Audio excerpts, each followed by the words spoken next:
En este video se hablará sobre la psicología del campo propuesta por Kurt Lewin. ¿Cuáles son los antecedentes? Lewin se propuso a pasar de una psicología descriptiva de tipo aristotélico a una psicología predictiva de tipo galileano. Además, fue influenciado por Faraday Boswell sobre el concepto del campo magnético y lo adoptó a su teoría del campo. Por otra parte, tomó prestado de la topología una geometría representacional no cuantitativa y este concepto lo utilizó para describir los rasgos de este campo. Kurt Lewin es un psicólogo alemán de origen polaco. Recibe una educación judía. Estudia medicina, biología y hace un curso en el área de la psicología. Hace su doctorado en de filosofía en Berlín. Es reconocido como uno de los pioneros de la psicología social experimental, la organizacional, de la personalidad y la aplicada. Fue impulsador de la psicología gestal, es creador de la teoría de campo y se traslada a Estados Unidos por el nazismo. Lewis se orienta hacia los problemas sociales y dinámica de grupos. Entre sus obras más importantes está la dinámica de la personalidad, principios de la psicología topológica, la teoría de campo en la ciencia social. Aportes en la psicología. Para esto utiliza planteamientos matemáticos y físicos. Dentro de la motivación, Lewis utiliza la teoría de campos para estudiar la motivación desde una posición homeostática. Teoría del conflicto. Lewin fue uno de los grandes teóricos del conflicto y lo intentó explicar a través de la teoría de campo y sus valencias negativas y positivas. Describe que hay tres grandes tipos. Acercamiento, que se produce cuando hay que elegir entre dos realidades positivas. Evitación, se produce cuando hay que elegir entre dos realidades negativas. Y acercamiento-evitación, que aparece cuando la persona se enfrenta con un objeto ambivalente, es decir, con aspectos positivos y negativos. Ahora hablaremos de los postulados de la teoría de campo de Lewin. El primer postulado dice que la conducta es una función del campo existente en el momento en que aquella tiene lugar. Para esto, Lewin dice que cualquier conducta o cambio en un campo psicológico depende solamente del campo psicológico en ese momento. Es decir, en lugar de elegir uno u otro elemento aislado dentro de una situación, cuya importancia no puede juzgarse sin la consideración de la situación global, la teoría del campo encuentra útil caracterizar la situación en su totalidad. El segundo postulado dice que el análisis comienza considerando la situación como un todo, a partir del cual se diferencian las partes componentes. Esto tiene que ver con la relación entre la persona y el medio, que está siempre en permanente cambio. El equilibrio que busca siempre el organismo se ve alterado tanto por las necesidades internas de la persona como por incitaciones externas procedentes del medio. Esto va a provocar una ruptura que producirá una tensión que dará lugar a un movimiento o actividad del sujeto. Esto Lewin lo llama locomoción, que está orientado a restaurar el equilibrio antes alterado. Para el tercer postulado tenemos que la persona concreta en una situación concreta puede ser matemáticamente representada. Podemos empezar con que el campo ejerce un influjo sobre cualquier objeto que se halle en él.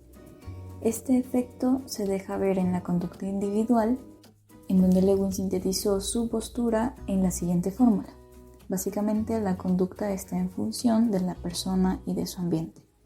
Por otro lado, en la dinámica grupal, Lewin sostuvo que el análisis de campo constituía una herramienta básica para determinar la posición relativa de sus componentes, la estructura del grupo y su situación en el entorno.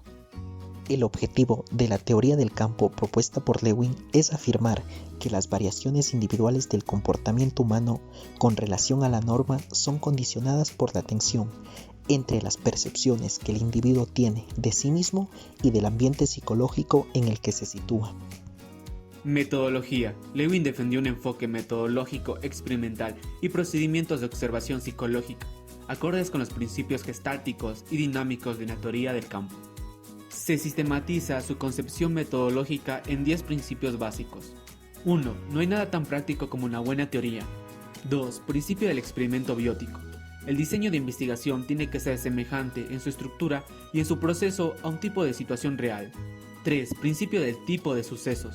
Una situación de investigación tiene que ser prototípica de un determinado tipo de situación natural. 4. Principio de la matematización. La psicología experimental tiene que complementarse con la psicología teórica basada en las matemáticas. 5. Principio de la dinámica. El análisis, la explicación y el esclarecimiento de los fenómenos psíquicos debe hacerse a partir de sus fundamentos dinámicos, necesidades, motivos, emociones, efectos, entre otros. 6. Principio de la fenomenología. Los fenómenos y no las condiciones sensoriales o los factores objetivos constituyen el punto de partida a la hora de planificar y llevar a cabo cualquier investigación psicológica. 7. Principio del macroanálisis. En la investigación empírica, el análisis debe plantearse a nivel global, considerando el suceso relevante en su conjunto, y no aplicarse sobre determinadas partes o condiciones del mismo. 8. Principio de la introspección. La introspección del sujeto experimental debe incorporarse, siempre que sea posible, como método y fuente de información adicional en la investigación experimental. 9. Principio de la situación social de investigación. El objeto de investigación tiene que ser la situación social en su conjunto, incluyendo el experimentador, el sujeto experimental, los métodos de análisis y recogida de datos y las condiciones en que se lleva a cabo el experimento, considerándola como un todo dinámico. 10. Principio n igual a 1. Un caso individual representativo contiene en sí toda la información relevante. Método constructivo. Respecto a la teoría del campo, se empleó un método constructivo.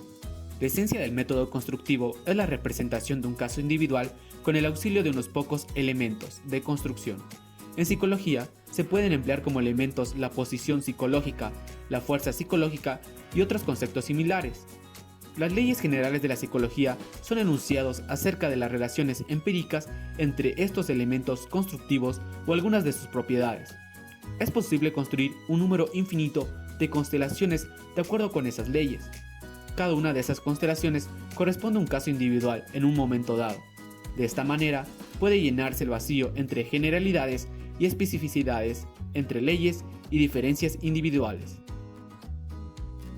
En lo referente a las áreas de aplicación, Lewin llevó a cabo e inspiró numerosas investigaciones sobre grupos de muy diversa índole, pero tal vez la realizada en colaboración con dos de sus discípulos, Ronald Lippitt y Ralph White, sobre el efecto de liderazgo en el clima social, es la que ha alcanzado mayor repercusión.